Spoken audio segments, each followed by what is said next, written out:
welcome back to Popcorn and Beers. We've got your butter on top 28 years later, and your drunk classic above the rim. Let's go.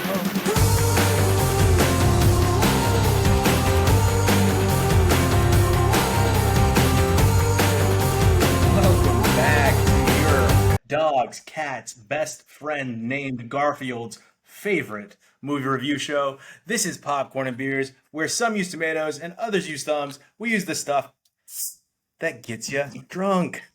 So, guys, I been so busy, right? Like with the move and everything, and the drive from England, that I forgot to get beer. And I was in like, where am I going to get beer? Where am I going to get a beer? And then I remembered I live in Germany, and I walked 2 feet and bought a beer. So, gentlemen, we have a butter on top this week that takes place 28 years after 28 weeks later, 28 years later in theaters. And I gotta say this, my theater was packed. Jordan, what did your theater look like? It was pretty full. It was a good turnout. Decent turnout. What'd you think of the movie? Sorry, filibuster. Yeah. Oh, yeah, there's a decent turnout. You want me to dive into my review? Yes, yeah. Leading. The lag is messing me up. Yes, and the theater was packed, and also, this is what I thought. Okay. Yeah. It was a good turnout for 28 years later. Granted, I gotta tell you, I was a little late. I probably missed like the opening sequence with like I read about it though. I cheated about the cross and the When did you come in? introduction to what happens, I guess, at the end of the movie, which is absolutely ridiculous. He's telling Spike, Aaron Taylor Johnson, who's one of the stars in the movie, and actually has a good, he does a good job. Besides some stuff I'll get to, his accent is just thick. It is. He garbles some of the lines in such his heavy accent, but he otherwise, fantastic actor. I really hope he's the next James Bond. I really do. Really? I do. Aaron Taylor Johnson? Yeah. Elvis? He's the highest. No, Elvis. No, that's you're thinking of Austin Butler. Oh, okay. Kick ass. Okay, yeah. He should be. Yeah, you're right. Yeah, He should be James Bond. Quicksilver, baby. He's the front runner. That being said, I came into the movie where he is telling his son Spike about the strait, the tide, and how they can get in and off their island. So I didn't really miss much. I really missed that opening sequence. No, you missed like Jimmy, 15, 20 minutes, Jordan. Was I? Yeah. Oh, shit. Well, whatever. Whatever. They tried to make some cinema with these 28 days franchise movies, right? This franchise is a vehicle for them to really go for some kind of avant-garde-ish, but still mainstream. It's enough mainstream for the mainstream, but they really try to go for some they take some risks with this franchise for sure in different ways. Yeah. Like 1 is very artsy, but like excellent in its own way. 2 is very artsy and good in its own different way. And this movie is really good and artsy in its own different way. You know what I mean? Like they're all separate. Like it seems like from each other stylistically, a little bit. Yeah. No, that's an excellent take on that. The boy is so annoying, and he is way too old to be that stupid. Like, really, you're gonna bring your mom, who's obviously like, come on. I'm no doctor, but she's got some kind of cancer going on or something. Like, come on, buddy. And I figured out it was a brain tumor in 30 seconds. God, I spoiled it. Way too. It's pretty obvious. Why do all the alphas look like Jason Momoa, and why do we need so many shots of just his undercarriage swinging in the wind? Just constantly, every shot is just like a from the ground up shot at his jump.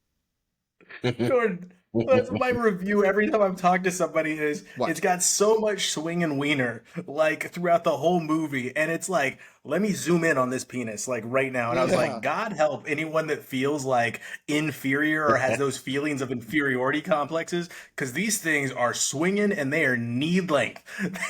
The longest dongs I've ever seen. Just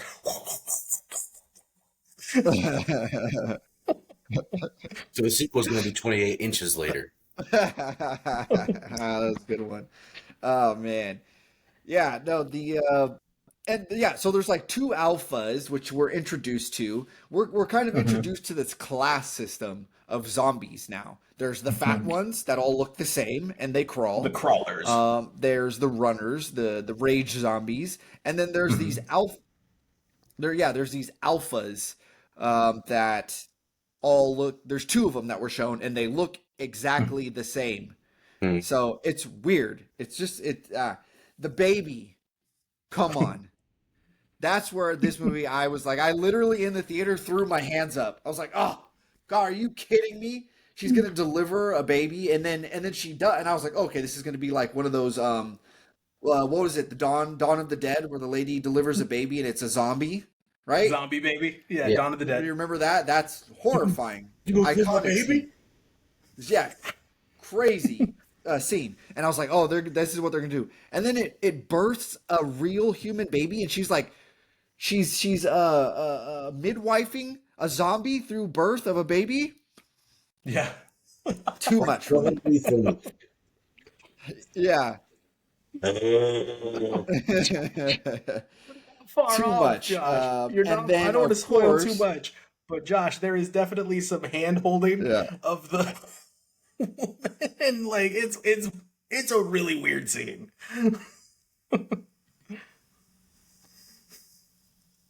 Yeah. And then the ending, the Jimmy Rangers, as I call them. It's too much. And I guess I had to do some digging, and apparently this is easy for people from like England to recognize that this is a reference to Jimmy Savile, who was aware of, but like then I really did some digging into that story, which is crazy. So I guess like to the American audience, it was kind of like, well, you're gonna have to do your research, but yeah, I guess it was like pretty clear, like, oh yeah, this is a reference to that. Hmm. Overall, I really liked the style and the direction that this movie was headed. I just hated some of the little antics that they like threw in there, the little things, the baby, the Jimmies, the Alf. It was just there's a lot of things part of this that was too much, but stylistically, I absolutely love this. The performances of the stars were great. Even the annoying little boy he was a he acted this decently. He was okay. But his character was just awful. I give this a popcorn and one. I Hmm. hate that I'm giving it a popcorn one because I don't know. I just liked it. Yo, I've been told that this new one retcon 28 weeks later somehow, like right in the opening or something like that. Friday, you know anything about that? No, no, I didn't see any. It might take place at the same time, maybe as 28 weeks later, It because says, remember, in 28 weeks later, there's a big zombie outbreak. well, it says it boldly retcons 28 weeks later plot twist within minutes. I don't know what the plot twist was. Was it that it was spread across the whole No, I world? don't. It went to Paris. Yeah, yeah, Oh, that's true because then they're like oh, yeah.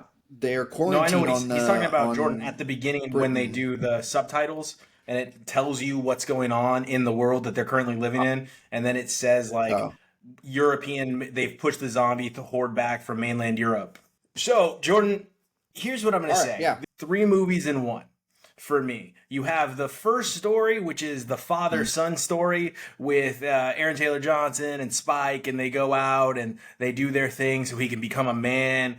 There's a lot of explanation that needs to be had, like the mask thing. I didn't understand the mask thing from the island.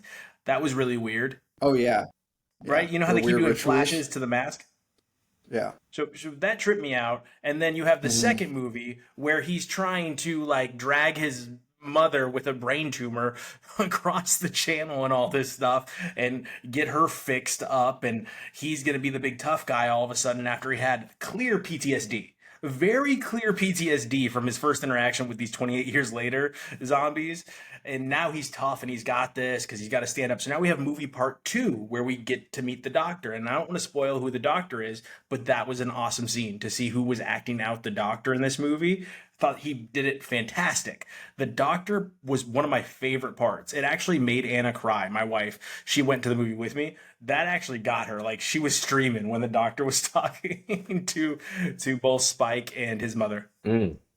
Yeah, it's such an odd part, and it's very weird to see such a great all-time great serious actor playing this very odd part in this kind of very odd movie.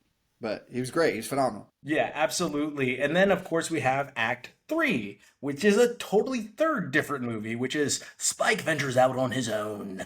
And it just kept catching me off guard. I'm like, goodness gracious, like, how many different movies are we going to put into this one movie? So, what I'm going to say is, this is definitely like three movies in one. We have the initial movie, the coming of age story, featuring a father and son who are going out to stay loyal to their island. And then you have story two, a loyal son that will do anything to save his mother. And then we have story three, the young man ventures out too fast and goes out on his own to find himself. Overall, it was a solid movie, but I'm trying to figure out where to place it as far as our rating system is concerned, because there's a lot of good, probably more good than bad. The editing's fantastic. The score is fantastic. The pacing is fantastic. The movie moves. You don't notice that you're sitting there watching a movie, but there's so many weird events that take place that we should discuss in this movie. Mm. I feel that. That's cool. I mean, the best thing about a zombie movie is that it brings up the human element. You know what I mean? It's not really about the zombies. That's always what zombie movies, I would say, are supposed to be about. There it is. All right, listen up, you ding-dongs. We're having some technical issues, and so Fry is scared to be in charge. So guess who's in charge now? This guy. Much like Tupac Shakur was in charge, so to speak, with his enormous cigar in his mouth. He doesn't know how to properly smoke, or what was he sucking on a cigar? Anyway, we watched our drunk classic chosen by Jordan, Above the Rim. Jordan, talk about it. Above the Rim. Yeah, I mean, by no means is this a great movie. It's just a cool movie. It's a movie that you watch and it kind of just makes you feel like you've got an edge, right? Puts a little chip on your shoulder to go out there. You know, you want to go play some ball and like Fry pointed out, fake dunk on people, right? Yeah. Go play ball on a 6-foot rim. There's a good cast. It's a good cast, but the acting isn't good. But the cast is all right for this time period. You got Bernie Mac. You've got the man who goes simply by Leon, who's in a lot of older kind of crime, these like urban time movies of like the 90s. Marlon Wayans, who's bad in this movie. He's an absolutely ridiculous character. Funny. Has funny moments, but just an absolutely ridiculous character. Yes, that's good. Yeah. Yeah. Yeah, and he looks like you look like a 24-karat Urkel. What do you do? I love that line. Tupac Shakur, Wood Harris. Did I say Bernie Mac? Because I got to say it twice. He's good. He's one of my favorite parts of this movie. Any dialogue with Bernie Mac and any of his scenes is fantastic. The dialogue it's funny at times, but yes, it's very kind of corny, over the top, a little, what's the word I'm looking for? Just a little, just too much, just offensive. Like I want to say, like in a way, like the way it's written is just like, yes, very after school, especially. Yeah. But the basketball itself, not enough. I would say not enough basketball. But I mean, look, Birdie is, which is Tupac Shakur's character, is a classic, just an all-time kind of movie, 90s movie gangster. Like there's a lot of references to Birdie and rap music, and his whole, just the whole thing, that closing sequence with the tournament, and Wood Harris's character, who has the stupidest name, Motah. Like what? Where did you get that name?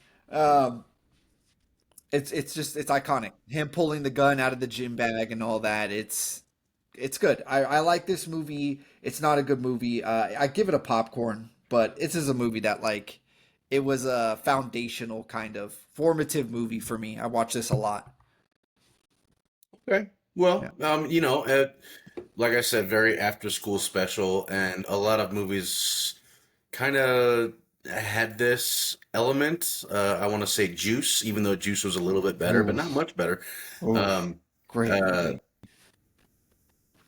yeah, so the dialogue is a little silly, and the characters are a little silly, but if you're a kid watching this show, it's all cool. I was flabbergasted by the whole scheme was Tupac is running a basketball team in order to make money. Like, I think if you sell crack, you make a lot more money than a I think it basketball. was like a way to like legitimize him as not just like the neighborhood crack dealer or Okay, whatever, like the so okay, dope. Like he so could he's like win and doing actually, a Death Row Records situation. yeah, yeah, yeah. Like he could be like an actual, I don't Yeah, know, yeah, role model yeah. or some kind of crap. Well, I'll tell you what he can't do is get an eyebrow manicure.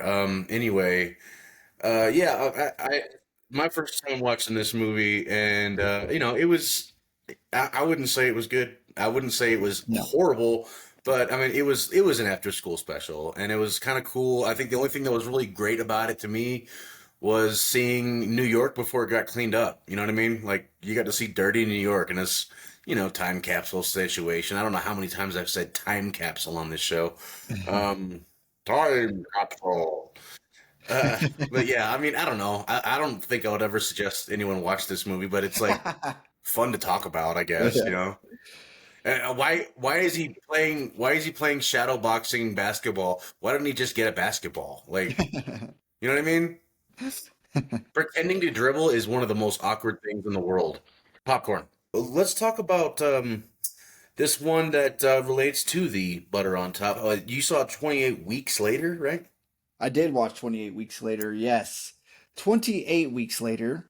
Okay, without going back into what I said in my 28 Years Later review, that opening scene is great.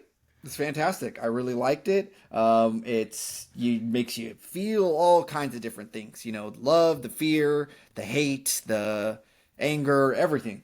You got Jeremy Renner, big cast. Jeremy Renner, Imogen Poots, Rose Byrne, Burn. uh, Idris Elba, Ooh. and my favorite name of any actor of all time. The little boy in the movie, his name is Macintosh Muggleton.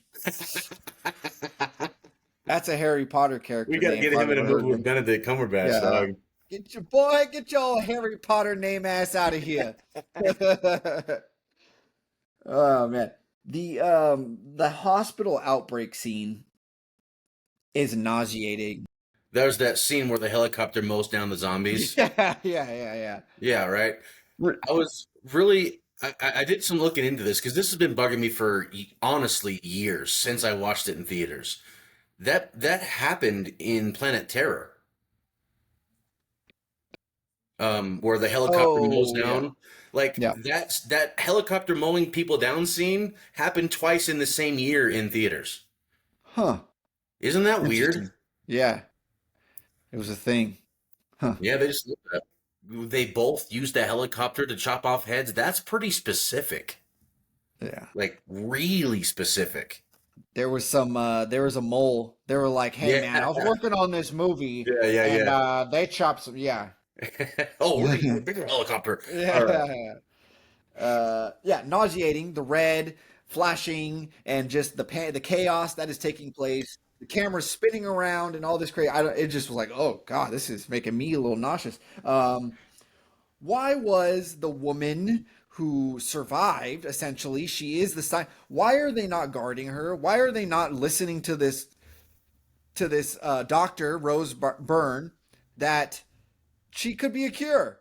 Yeah. Like everybody's like, oh God, we're military guys. We don't give a shit about any of that. I just want to blow Yeah. everybody up. Give us the first excuse to just kill everybody here. Yeah. Uh, I love how absolutely trigger happy they make military organizations. yeah, That's yeah, the only solution they know is to throw a flamethrower at stuff. yeah.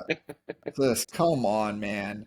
Uh, why use?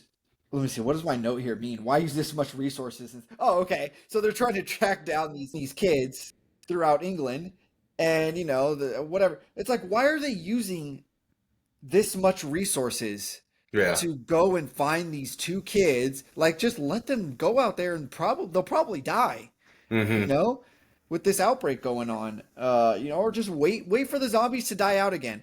Pull everybody out and just wait for them all to die again, and then Yeah. come back to England and start again. Yeah. Um, It's England. You know you have canned beans on lock. Just hang out in the closet, eat the beans until they leave. yeah. God, it's just like, is this the theme with 28 Weeks franchise? Just selfish ass kids. Ass kids. Just whiny little selfish children. That's what this franchise is. It's a staple in this franchise now. I give this one a popcorn and one, actually. I feel that. Yeah, It goes into popcorn and one for me just because I really enjoyed the opening scene. I think it's yeah, good cinema. This might not be what you would do in that situation, even though it probably would be, maybe. I don't know, but that's not the point. It was really tense, really good cinematics. It got a little corny, but yeah. it's a zombie movie, whatever. Right. I watched The Fountain of Youth. We got a good cast here as well. We've got John Krasinski. We've got not a movie, yes, sorry. Natalie Portman. The redhead British guy that's in a lot of stuff, just playing the redhead British guy. Um, Yeah. Like we need a redhead British guy who's a little bit shaky. yes, that's right. That's him. He's in it. Um, this movie is international. It's international treasure, or you could call it dumb charted, right? It kind of mixes both of those movies, elements of those movies, but just Uncharted. not very good. Really, she's bringing her kid into the crazy pyramid full of mercenary soldiers with Interpol after them and all this crap. You're going to bring Yeah. your kid straight up into there. Well, haven't you It's watched a movie when you bring the kid and they end up saving the day somehow? It happens all the time. She's just being, preparatory. Yeah, multiple times he saves the day and solves the issues with his unique set of musical genius skills. Like, oh, of course. It's just so ham-fisted, like the way that they try to incorporate him and his skills into the movie. It's like, oh, of course, there's the acoustic is the key. The acoustics in the room is the key to opening up this chamber. It's like, Hmm. come on, dude. Um, it takes too long, and I don't even think you get enough of the context for the protectors. There's this mention of these protectors that protect these things. You don't get any backstory. They're just like, yeah, she's this hot chick, and she's a protector, and then she's got a mentor who's like a big actor too. Who was it? Oh, it's Tucci.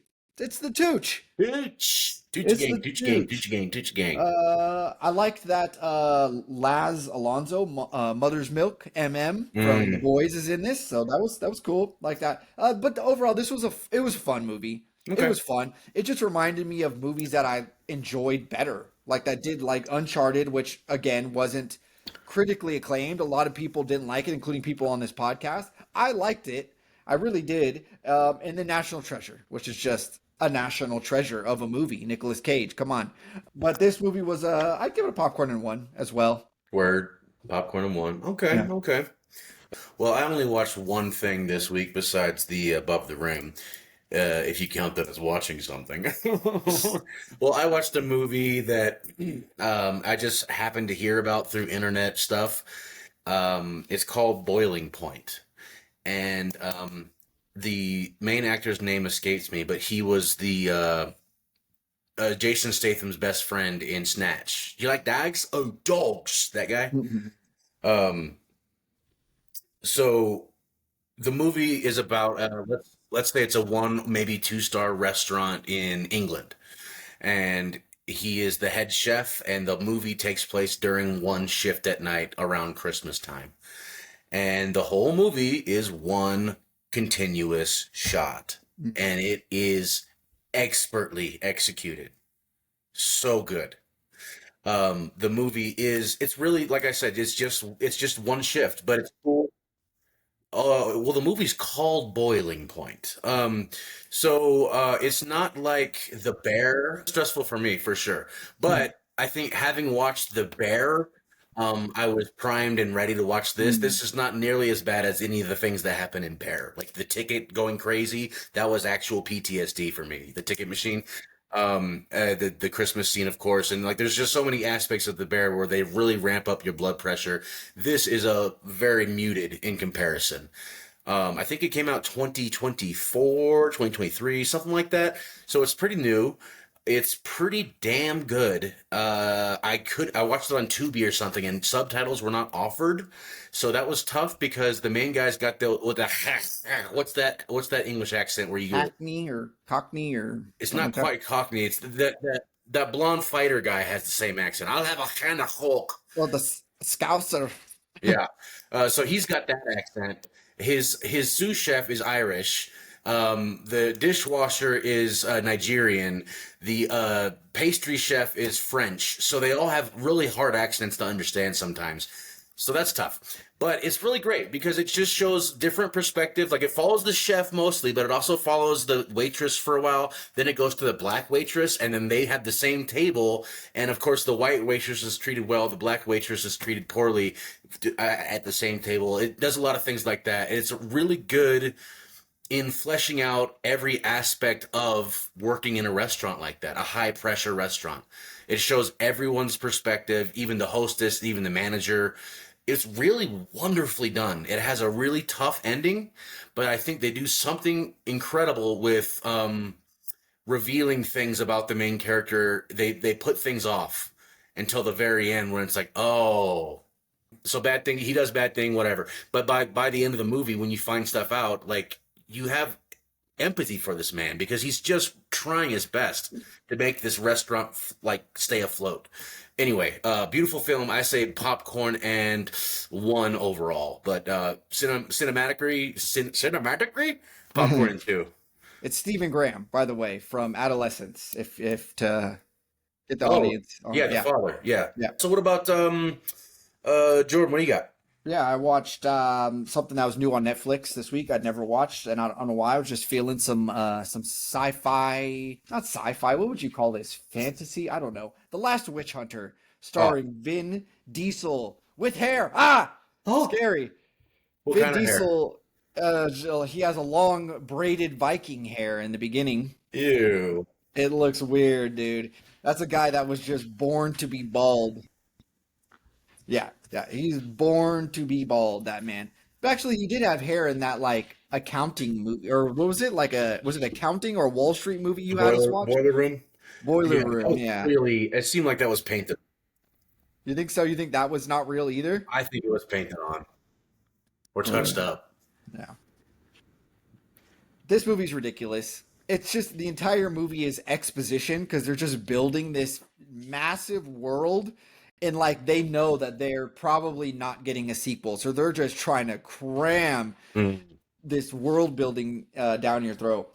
Um, I love just every line, every Vin Diesel line, similar to Fast and the Furious, is him responding to like the simplest thing with this like deep sounding punchy nonsense. Like, oh, that's family. Like how he does in Fast and the Furious movies, just like it's like he'll try to give like in as few words as possible just to make you try to feel something, which is often just confused. You're just like, what? That doesn't answer my question, Vin Diesel. I'm trying to ask you, how do we kill these witch queen people? Like, come on. Where's my Corona? Yeah, it's very top. It's very Vin Diesel. On the Vin Diesel scale, it is Vin Diesel at about an 8.5. It's and then there's some cool sequences, like some cool action sequences and all that. You know, he's fighting people with flaming swords and just like Neanderthal cool action stuff. Like, all Okay, he's right, good at that. you know. But this was a popcorn movie. You know, don't watch it. This is stupid. Popcorn. All right, what about that clown in the cornfield, bro? Oh yeah, we got some clowns and they're in a cornfield and they're they're killing people and stuff. Not much of the movie actually takes place in a cornfield. Like the clowns aren't actually all that. It's very tangentially related, the clown and the Okay. cornfield. It's a teen slasher. Okay. Oh, It's low budget unknown actors. Okay. Bunch of low budget unknown actors. And then out of nowhere, out of the blue, you get Will Sasso of Mad TV and stuff. And big. the randomest casting in this doesn't really have a huge part, but hey, it's Will Sasso. I'm always happy to see him. There's the worst no chemistry father daughter butting heads dynamic. Like, no, dad, my friends are cool and blah, blah, blah. I'm going to run away and all this crap. You know, you moved us out here away from everybody for no reason. That whole jam. Hmm. The dialogue between them is just awful. The dialogue between everybody in this movie is awful. There is a brutal chainsaw action sequence up there with chain as far as chainsaw action sequences go. One really good like horror killing sequence. That one really good one that stands out. Terrible predictable reveal at the end of the movie. It's just like, come on. It's very R-rated Goosebumps. Like Ah, just corny. It's not funny. It's not scary. It's not original. It's hmm. it's a put something on in the background during October, like clean the house. This is on in the background. You might catch some scary clown action or just some ridiculous Oh, teen nonsense. This is a popcorn movie. okay, so it's one of those that you just put on the TV on loop on the porch for trick-or-treaters. Yeah, exactly. Okay. Yeah, yeah. No nudity. It's like campy. All right, let's get to Fry. Tell me about these Ohio States. So in this one, we have a documentary about the molestation of both the male wrestling team, male hockey team, and other male students by Dr. Strauss at the University of Ohio State. And it really makes you sad, and it makes you sad about society today because when a lot of these athletes came out and talked about what was going on at Ohio State, everybody on like Twitter and Facebook was like, "Oh yeah, you want me to believe that a D1 wrestling prospect or a head hockey player was able to be molested by a doctor?" And I'm sitting here and I'm watching, and I know exactly where these men are coming from. They're like, "Hey, this is a person in a position of power at this university. I'm here because I'm super poor and I'm on a scholarship. And if it's his word, my word against this person." And what's sad about this also is they go to a lot of coaches, they go to a lot of higher ups and try to get something done. And the only person that was able to get something done was a female fencing coach. And it caused an outrage. And what's crazy is because Ohio State does so much to keep this person on staff, he actually ends up raping multiple students. So it went beyond the molestation. There was like a lot of things about how he would have them shut off the lights and then he would fondle them and things like that were going on. He was inviting them back to his house. It's overall incredibly sad. And what really caught me off guard was there's an athlete by the name of Mark Coleman. So if you're a UFC fan, you know Mark the Hammer Coleman. And he's actually in this Yep. documentary, and you know him as a badass, just a real dude that just takes off heads. One of the best wrestlers ever, Mhm. one of the best ground and pound artists ever in the UFC. And even he is somebody that was abused by this doctor. And he's in the documentary talking about it, about how he had to come out because he had daughters that were in gymnastics during the Larry Nassar thing. And he had to come in and just be like, yo, like, it doesn't just happen to women. It doesn't just happen to these people. It's a power dynamic that you need to recognize that people will take advantage of. And when people speak out, you need to listen because it's not about size. Yeah. Because here it is, and one of the guys was an African American man, and he goes, "This is the '90s, or the late '80s, early '90s." He goes, "How's it gonna look if they come running into this room after they hear something, and they have a young black man standing over a white doctor?" He's like, "So I just had to sit there and take it. Well, he's doing this to me." It is a good documentary. It's a popcorn and two for me, but it is sad. It's a rough watch, especially if you're really sensitive to things like this or if you're a survivor. So, trigger warning, because it is very real. And it's sad because a lot of scholarship athletes lost their entire career, lost their whole identity as far as that sport was concerned, because they ended up quitting because they couldn't do it anymore. Yeah. indict Hey, Jim Jordan. That's all I have to say about it. yeah, I feel you on that. Well, Fry, why don't you take us out of this hole? Give us something good to Yes, watch or yes, you something nailed it. Actually, Jordan, sweet. you crushed that. Jim Jordan, yeah, he comes out and he tries to like say that he never was a part of it. He's the coach. Yeah, idiot. Yeah. We have Straw with Taraji P. Henson, and it is absolutely terrible. Straw on Netflix. It really goes for the John Q esque character played by Taraji, and they do their best to keep this movie flowing with its overacting, poorly written, and twist at the end film. It is not something you need to watch. It tries to go deep into poverty, depression, and classism, but it fails doing the job because the plot just isn't there. And the twist at the end is unnecessary because then they try to go into depression as well and what all of these themes can do as far as somebody being depressed at the end of their wits or at their last straw. This movie is not good. I mean, Taraji, we love her. She's great, but this was terrible. It wasn't a fun movie to watch. I don't know why it's been in the top 10 of Netflix for like the last 2 weeks because it's terrible. We're going to go ahead and give this a popcorn. Yeah, I would say they got to be fluffing numbers. You know what I mean? It's the same reason they got rid of the thumbs down button or Well, the rating it's score. Like they're fluffing stuff. it's a Tyler Perry movie, right? Oh, Isn't it? Yeah, that guy's just got a others. His fan base. His movies are terrible, but hey, people yeah, are gonna watch them. yeah. Yeah. That's probably it too. Yeah, hit me, Jordan. Okay. I watched Life or Something Like I It. don't think this It one is a is. '90s movie. It might as well be. It looks like it. I watched Life or Something Like It, starring Angelina Jolie. It's a '90s movie and a Glenn Powell prototype.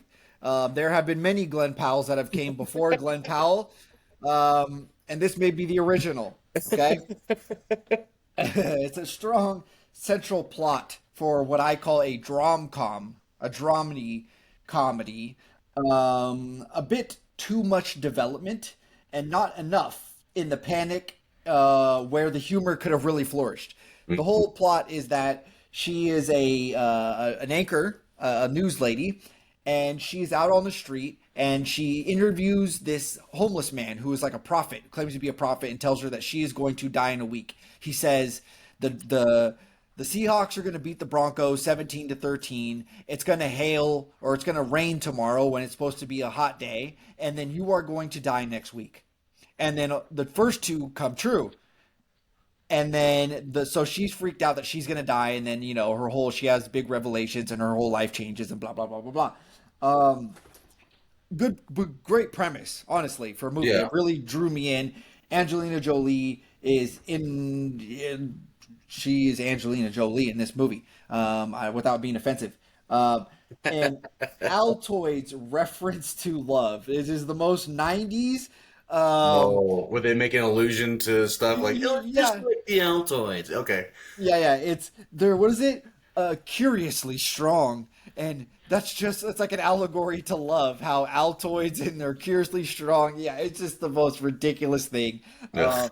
Of course, you get a scene where she's interviewing, and then they break out into song and dance. Like everybody, the people she's interviewing, they sing "I Can't Get No Satisfaction."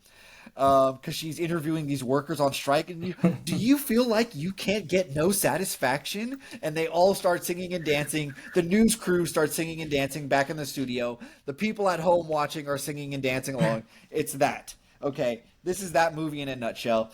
It was fine though. I liked it. It was okay. Not a good movie. Popcorn in one. Okay, popcorn and one. All right, so my final review for this week, I watched an Amazon movie, and I've been kind of hard on Amazon lately, but I watched Deep Cover, starring Bryce Dallas Howard, Nick Mohammed, you know him as Nate the Great from Ted Lasso, and Orlando Bloom, as a trio of actors that get brought in to be undercover police officers. And then, like, madness ensues. And this movie The twist actually kind of got me. I thought it was creative because I was like, okay, cookie cutter. We're gonna do the same thing. It's gonna be funny. It's gonna have its little jokes, its little puns. We're gonna enjoy it. Muhammad's gonna play like the weak character that's coming into himself as he, progresses through this life as a informant to the police in England, and he's gonna get tougher. But no, there's a twist, and it's a fantastic twist. Overall, Bryce Dallas Howard crushes it. Like, she was amazing in this movie. She was fantastic. She was believable. She was fun. Orlando Bloom is amazing. Like, I want him to play this serious comedic role, almost like Brad Pitt in Snatch. Again, going back to this, like, I want him to play this role because it was hilarious. Like, he's a method actor. I don't want to spoil anything, but basically, once he gets into character, he never breaks character, and it's hilarious. Like, everything he does makes me laugh as he's going through his character and his process, and he's playing somebody that is basically undercover for the police as a gangster drug dealer, and it's fantastic. Like, it's hilarious. Everything he does is funny in this movie. So with both of them, it's great, but Nick Muhammad needs to get more roles because he played his role perfectly, that understated, like, I'm kind of scared to do this character. And he was fantastic. It was a lot of fun. I hope he gets to play that character more. I'm going to give it a popcorn and one, but I'm going to say if you just want to like sit back and laugh with your family and like enjoy kind of like an action-packed comedy, this is it. Deep Cover is it for you, I think. It's free. It's on Amazon Prime. We're going to give it a popcorn and two for what it is. Not because it's the most amazing movie ever, but because it satisfies all those little needs you want from a movie like this. This movie does that. So popcorn and two for Deep Cover. That's what's up. We're gonna do Jordan's last thing, and then Fry, when you were finished hearing Jordan, just talk to us about a drunk classic. Yes, the last thing I watched was The Survivors on Netflix, a short series. Stars Charlie Vickers, who you would know as Sauron from The Rings of Power. It's the only actor you would know from this. It's an Australian whodunit. It's kind of like a teeny, kind of got a teen vibe to it, It was good. I got sucked into it. I don't think I watched the first episode, but it was on TV. My wife was watching it, and I was like, I got really interested, couldn't stop watching. I think we watched the entire thing in a day. I am what you would call a plot Stradamus, because I guess one, and I always do this. I have a habit of doing this, okay? I'm the best when it comes to plot guessing. I know it all. I know the best plots. I guess one really good plot twist. But there are a couple in this that I didn't see coming. They got me. But I guess one very crucial plot twist in this. The main guy, Charlie Vickers, his wife, throughout the show has like this side quest going on that's like meant to throw you off, but they really like build this up and it ends up just being nothing. There's like a lot of that. Like they're just trying to throw you off the scent. And so for like an entire episode and a half of like an 6 to 8 episode series, it's just like it's all irrelevant in the end. Like, I don't know. The acting is there's some solid acting moments, some funny moments, some very heartfelt, real moments. For something that feels kind of corny, low budget-y, I don't know how exactly to describe the aesthetic of this. It's good. I enjoyed it. I think I recommend people watch it, honestly. I give it a popcorn and 2. Yeah. Perfect. So I am going to throw you guys a movie starring Sean William Scott, starring David Duchovny. Sarah Silverman makes a cameo. Dan Aykroyd makes a cameo. It's from your early 2000s. It's a sci-fi flick. I'm going to go ahead and we're going to watch Evolution. Woo! I love this movie. I haven't seen this in a long time. I love this movie. That's what's up. Okay. Nice pick. What about our butter on top? What are we doing, boys? Is there a new Star Wars or something? Oh, shit. You have F1 or Megan 2. Oh, F1. I'm down for F1. Little Brad Peasies. All right, we are watching Brad Pitt playing the old guy, the old, what is it? The Maverick. The Maverick of sorts. You got to put the old vet, the wily I don't know. I'm droning on. It's F1. We're gonna put Brad Pitt in a race car. All right. Put him in a race car. Yeah. Put the camera down. Yeah. Why not? I mean, he's inherited the Paul Newman, Robert Redford. I mean, that he's the guy for that. So let's just keep that legacy going. Well, I guess that's it. Fry, you want to sign us out? Yeah, as always, we appreciate the audience joining us each and every week. We're going to keep an eye on our socials, okay? Because we're going to be releasing a lot more shorts for you guys to pay attention to. We're going to be releasing them to TikTok, so follow us on TikTok, Instagram, so follow us on Instagram. They're going to be YouTube shorts as well. We're going to be all over it for you guys. We know you love those. You always tune in to see what we're talking about. As always, we're going to see you for F1, meet you at the theater. You get the popcorn, and we got the beer.